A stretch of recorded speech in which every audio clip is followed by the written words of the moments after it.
Hello বন্ধুরা, আমাদের চ্যানেলে নতুন ভিডিওতে তোমাদের স্বাগত।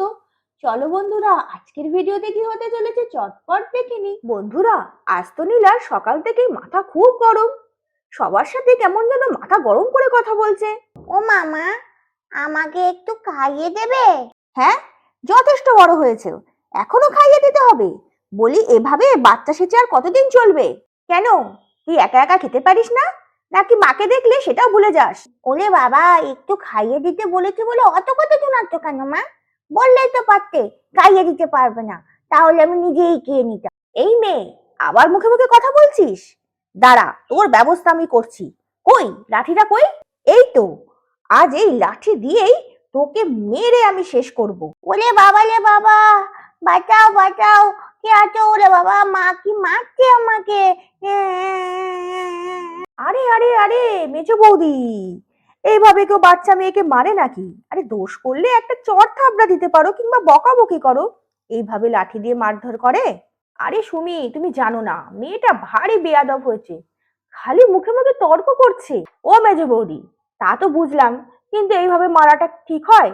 বলো, কখন কোথায় লেগে যায়, আবার সেই নিয়ে ছোটাছুটি করতে হবে। দেখো সুমি, তোমার সব ব্যাপারে জ্ঞান দেওয়ার স্বভাবটা বদলাও তো। কয়েকদিন পর অন্যের বাড়িতে যাবে, তা যখন তখন সবাইকে জ্ঞান দেওয়াটা ভালোভাবে কেউ নাও নিতে পারে। ও মেজো বৌদি, তোমার কি হয়েছে বলো তো? ছি ছি ছি, কিভাবে কথা বলছো? আমি তোমায় জ্ঞান দিলাম? আমি তো তোমার ভালোর জন্যই বললাম। তোমার আমার জন্য অত ভালো ভাবতে হবে না। আমি 10 বছর ধরে তোমার জ্ঞান শুনতে শুনতে হাঁপিয়ে উঠেছি।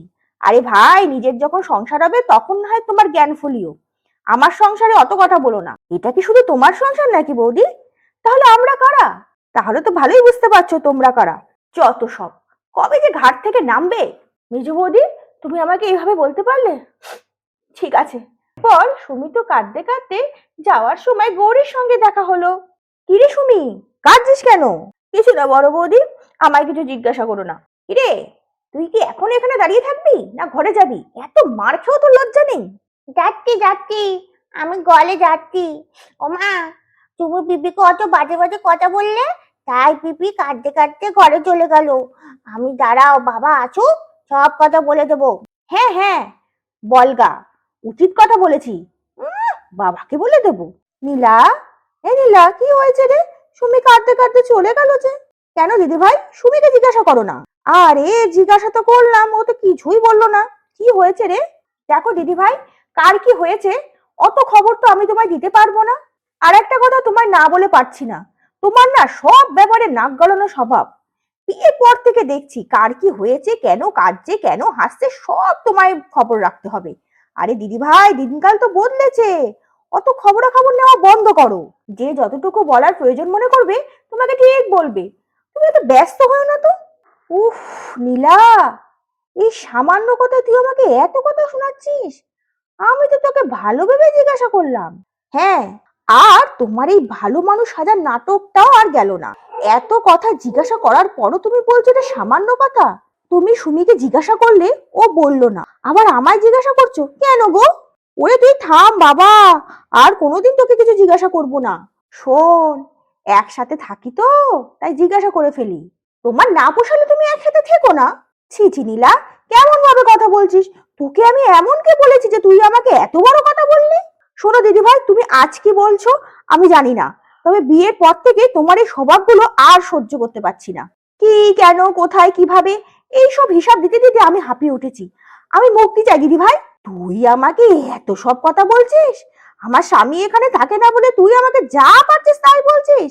হ্যাঁ, ওই এক তোমার প্যানপ্যানানি কথা, আমার স্বামী থাকে না তো। দিদি ভাই, এসব অনেক পুরনো হয়ে গেছে, আর চলবে না। নীলা, তুই আজ আমায় কত কথা শোনালি রে, এর এত কথা শোনার মতো আমি কিছুই বলিনি। এরপর গৌরীও তো কাঁদতে কাঁদতে ঘরে চলে গেল। কি গো নীলু, দুপুরবেলা বসে বসে চুল আঁচড়াচ্ছ? ওরে বাবা, সাজগোজের জিনিস নিয়ে বসে পড়েছো যে? মেয়েরা খেয়েছে? এমন সময় টিয়া আসলো। ও মামা, আমায় খেতে দাও না, আমার না খুব খিদে পেয়েছে। হ্যাঁ হ্যাঁ, দিচ্ছি দিচ্ছি।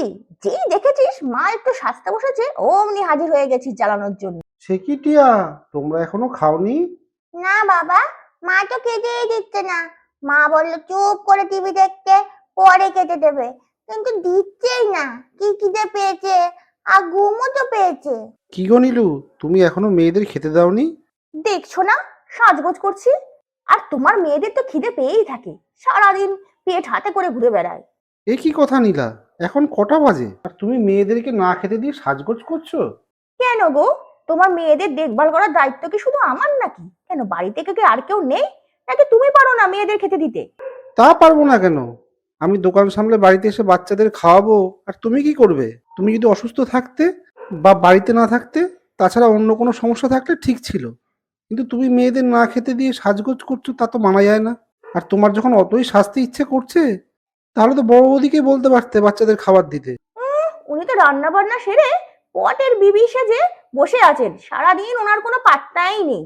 ছি ছি ছি নীলা, এ কেমন কথাবার্তার ধরন? ভদ্র ভাষায় কথা বলো। কেন গো, আমি তো সত্যি কথাই বলছি। উনি রান্না বান্না সেরে ঘরে শুয়ে আছেন, একবারও তো বাইরে আসতে দেখলাম না। তা তুমি গিয়ে খোঁজ না, ওর শরীর টরীর খারাপ হলো নাকি? সংসারের কাজকর্ম করব, আবার ঘরে ঘরে গিয়ে অত খোঁজ দিতে পারবো না গো। ঠিক আছে ঠিক আছে, বড় বৌদি, ও বড় বৌদি, কই গো? হ্যাঁ ভাই, বলো। বড় বৌদি, তোমার কি শরীর টরীর খারাপ হলো নাকি? নীলা বললো তুমি নাকি শুয়ে আছো, একবারে ওঠোনি। এইরকম কিছু না ভাই। ও বড় বৌদি, তোতাটিয়াকে একটু খাইয়ে দেবে? দেখো না, আরেকজন বাচ্চা দুটোকে না খাইয়ে সাজগোজ করতে বসেছে। ঠিক আছে ভাই, আমি খাইয়ে দিচ্ছি। এরপর গৌরী তো বাচ্চাদেরকে খাওয়াতে চলে গেল। কি গো, এবার আমাকে খেতে দিতে পারবে তো? না গো, দেখছো না হাতে নেল পালিশ পরছি। শোনো না, তুমি সুমিকে বলো না তোমায় একটু খেতে দিয়ে দিতে। থাক থাক, আমাকে আর কাউকে খেতে দিতে হবে না, আমি নিজে নিজে খেয়ে নিচ্ছি। কেন গো, তোমার বোন কি একটু খেতে দিতে পারবে না? সুমি, ও সুমি, এদিকে এসো তো। কি হয়েছে বলো। শোনো, তোমার দাদাকে একটু খেতে দাও তো, আমি না হাতে নেল পালিশ পরছি। না না, থাক থাক, আমি নিজে নিয়ে নিচ্ছি, তুই ঘরে যা। কেন গো, তোমার বোন কি ছোট্ট খুকি নাকি যে খেতে দিতে পারবে না? সারাদিন তো বাড়িতে শুয়ে বসেই থাকে, একজনকে খেতে দিলে গেলে ওর হাত কি ক্ষয়ে যাবে নাকি? তাই যে দাদা, তুই শুধু শুধু কথা বাড়াস না তো, তুই ঘরে যা, আমি তোর খাবার নিয়ে যাচ্ছি। এই তো সব কটাকে কাজে লাগিয়েছি, সারাদিন খাটতে খাটতে আমার জীবন শেষ। এবার থেকে আমি আর বেশি কাজ করব না, নিজের দিকে নজর দেবো। কি চেহারা হয়েছে আমার, ভালো ভালো খাবো আর রূপচর্চা করব, আর এইগুলোকে দিয়ে খাটাবো। সবগুলো বাড়িতে বসে বসে থাকবে, আর আমি সারাদিন কাজ করব, আর আমি বোকামি করব না। অন্যদিকে নীলার ব্যবহার থেকে রতন মনে মনে ভাবতে থাকলো, নীলুর হলো কি?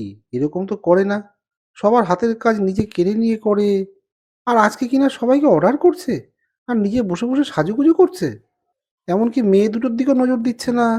শুনলাম তো তাকে অকারণে বেধড়ক মারধর করেছে, আর বড় বৌদি সুমিও কেমন চুপচাপ, কিচ্ছু বললো না। কিন্তু আমার তো মনে হচ্ছে ওদের সাথেও মনে হয় খারাপ ব্যবহার করেছে। যাই হোক, ব্যাপারটাকে তো বাড়তে দেওয়া যাবে না, নীলাকে বোঝাতে হবে এবার।